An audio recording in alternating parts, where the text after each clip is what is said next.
Po tayo ng scrambled egg. Ayan na po yung ating ingredients at tomato at saka ating onion, yung ating onion leaves. Ayan po, ating magic sarap. Saka ito na po yung ating egg. So babatiin na lang po natin guys. Okay.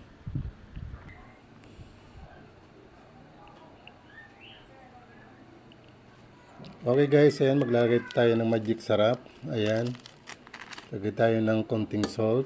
Ito po. Ayan po. Ayan na po guys. So ayan. So ibabati na lang po natin siya guys. Ayan.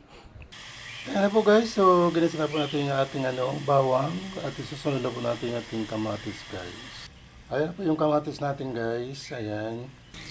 So ayan po guys. So ilalagay na po natin yung ating itlog na binati. Ayan po.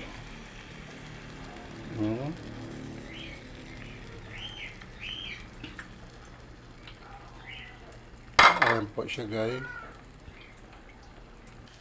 So, ayan na po guys. Ito na po yung ating scrambled egg. Ayan po. Ayan. Kung luto na po yan siya guys. Ayan na po guys yung ating scrambled egg guys. Ayan. Ayan na po siya guys. Very good, very good, very good. Good morning po sa ating mga viewers. So, ayan. Napakasarap ng ating scrambled egg. Ayan guys siya. Okay. Ayan na po.